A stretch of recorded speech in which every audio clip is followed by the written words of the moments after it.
Nesse vídeo a gente vai tratar das leis de Kepler. Vai ser um vídeo um pouco mais longo, mas vale a pena. Se liga.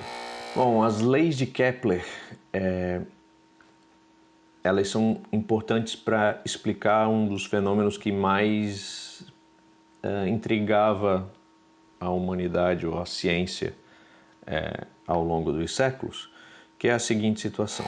Se a gente acompanhar o movimento dos planetas no céu ao longo dos meses, a gente não vai ter um movimento que a gente esperava para esses planetas, certo?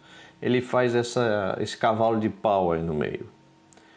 Ou seja, ele faz esse movimento que a gente chama de movimento retrógrado. Aqui vale um adendo, né?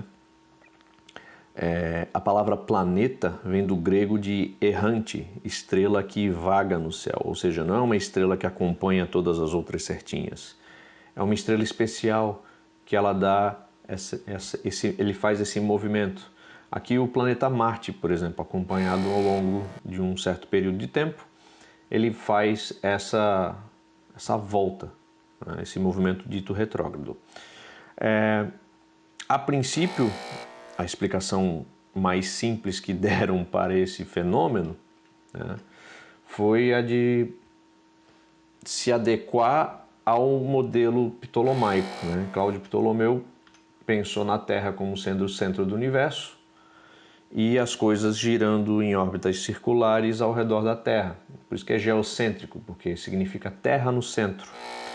E para explicar esse movimento, então os astrônomos criaram uma ideia de ciclos e epiciclos. O que isso quer dizer? Quer dizer que para ter esse movimento de vai e vem, o planeta em questão, no caso Marte, que orbitava a Terra, né? Aqui a gente tem a Terra no centro, a bolinha amarela sendo o Sol e o vermelho sendo Marte. Nesse último círculo você tem como seria as posições de Marte no céu ao longo dos meses. Para ele fazer essa volta, Marte não necessariamente orbitava a sua órbita, ele orbitava um epiciclo, ou seja, ele fazia voltas ao redor de um ponto que orbitava a Terra. E aí, obviamente, você tem esse vai e vem do planeta explicado. É assim que funciona, ou seja, Marte está orbitando um ponto que está orbitando a Terra. Não preciso dizer que esse modelo está errado, né? Não é assim que funciona, esse é um modelo bem mais complexo que o modelo atual, né? O modelo que a gente vai ver como sendo o atual. E essa explicação durou até que o Copérnico resolveu, a gente elimina os epiciclos se a gente colocar o Sol no centro do sistema e a Terra orbitando o Sol. O modelo heliocêntrico tem esse nome porque Helios é Sol e cêntrico, Sol no centro. E aí funciona melhor.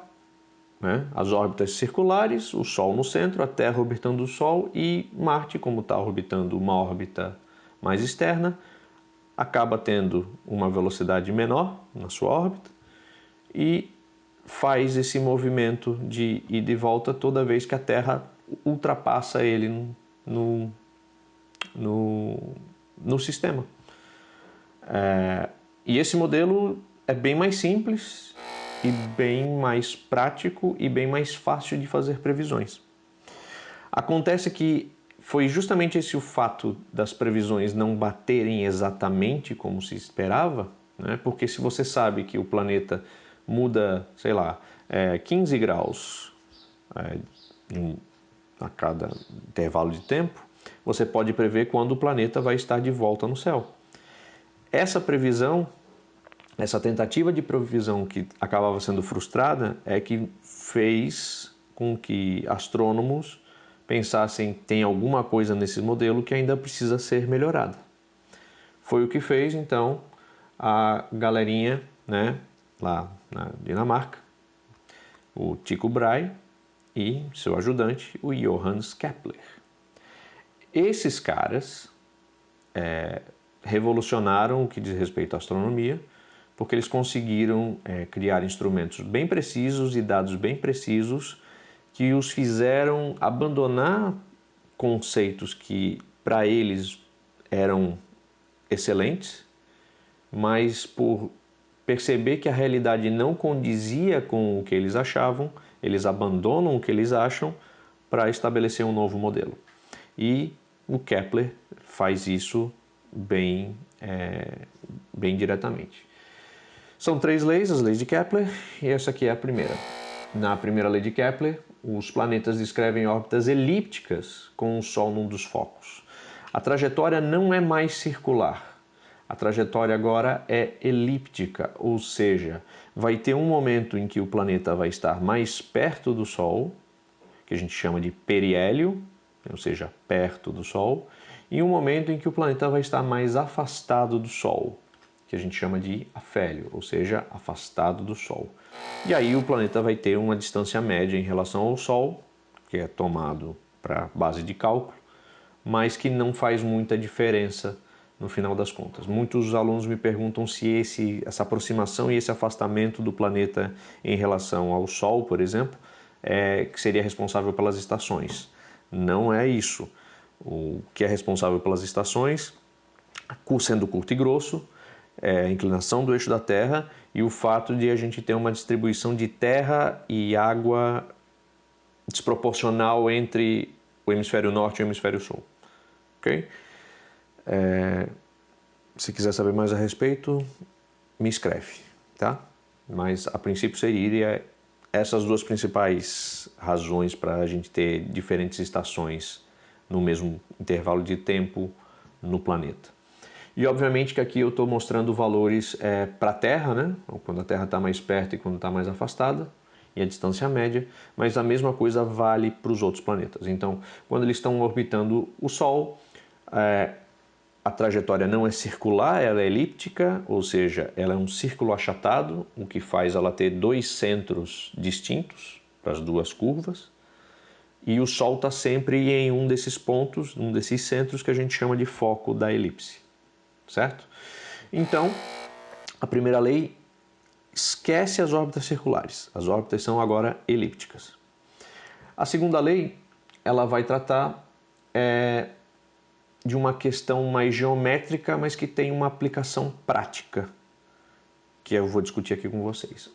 A segunda lei diz o seguinte: o raio da órbita do planeta descreve áreas iguais em tempos iguais. O que isso quer dizer? Quer dizer que se o planeta está nessa posição e ele sai daqui e vem para cá, e vamos dizer que ele levou um intervalo de tempo ΔT. Essa trajetória, esse arco que ele fez, se eu levar em consideração a distância dele ao Sol, descreve essa figura geométrica, que vai ter uma área. Em qualquer posição da órbita que ele descreva o mesmo tempo, ele leva o mesmo tempo para sair de um ponto ao outro, se forem os mesmos tempos mesmo, ou seja, se levou 3 meses para fazer essas duas figuras geométricas, né? 3 meses para fazer o área 1 e 3 meses para fazer o área 2. Esses arcos de órbita vão descrever áreas que são iguais numericamente. Pode não parecer, mas é. O Kepler percebeu isso nos seus estudos. Na prática, para alunos do 9º ano, isso aqui é só uma evidência de que quando você está afastado do Sol, você vai percorrer mais devagar. E quando você está perto do Sol, você vai percorrer o arco da trajetória mais rápido. Então a velocidade ela aumenta quando ela está próxima da estrela e diminui quando ela está afastada. Perfeito? Então, vamos para a terceira lei. Em termos práticos, antes de ir para a terceira lei, em termos práticos, é isso que acontece com a segunda lei. Ela estabelece que próximo ao Sol, você vai ter uma velocidade orbital maior do que quando você está afastado do Sol. Perfeito? Então, indo para a terceira lei. O período orbital ao quadrado é proporcional ao raio da órbita ao cubo para todos os planetas. Essa é a única lei que vai ter algum tipo de conta para ser feita. O que ele está querendo dizer aqui? Ele diz que o Kepler encontrou uma proporcionalidade entre o período para dar uma volta em torno do Sol e a distância do planeta ao Sol. Claro que um elevando ao quadrado e o outro elevando ao cubo. Se a gente igualar isso aqui, né, vai precisar de uma constante, então vai ficar t quadrado sobre r ao cubo e isso é igual a uma constante. O que isso significa? Significa dizer que para todos os corpos que orbitem o Sol, se a gente fizer essa conta de levar ao quadrado o tempo que ele leva para dar uma volta em torno do Sol e dividir pelo cubo da distância média da estrela ao planeta, vai dar sempre o mesmo valor para todo mundo que orbita o Sol. Então, se você pegar essa tabela aqui que eu tirei da Wikipédia e fizer exatamente essa conta, ou seja, pegar os valores ali de todos os planetas e fizer essa conta, você vai ver que vai dar, no caso da Terra, a gente vai usar o período como sendo ano e a distância como sendo uma unidade astronômica, que é o termo que a gente usa para a distância média entre o Sol e a Terra. Em vez de usar 150 milhões de quilômetros, desculpa, a gente usa uma unidade astronômica para facilitar as contas, então fica 1 sobre 1, 1 ao quadrado sobre 1 ao cubo, que dá 1. Então, no sistema solar, se a gente usar as distâncias em unidades astronômicas e o tempo para as órbitas em anos, o K vale 1, e se a gente fizer a conta para todo mundo, vai dar algum valor próximo a 1. Por quê? Porque todas elas obedecem à lei de Kepler para as órbitas. Então, essa terceira lei de Kepler, ela serve para qualquer corpo que orbita outro corpo e ela é extremamente útil para a gente fazer determinações de distâncias ou de tempos que corpos que a gente desconhece estão fazendo, orbitando algum corpo conhecido. Perfeito? Então, essas são as 3 leis: órbitas elípticas, maior velocidade quanto mais próximo da estrela ou do corpo orbitado, e o período ao quadrado dividido pelo raio ao cubo é igual para todos os corpos que orbitam um mesmo corpo. Com essas 3 leis, a gente segue para finalmente chegar na parte de gravitação, que é o próximo vídeo. Então, se tiver qualquer dúvida, é só me escrever. Tchau!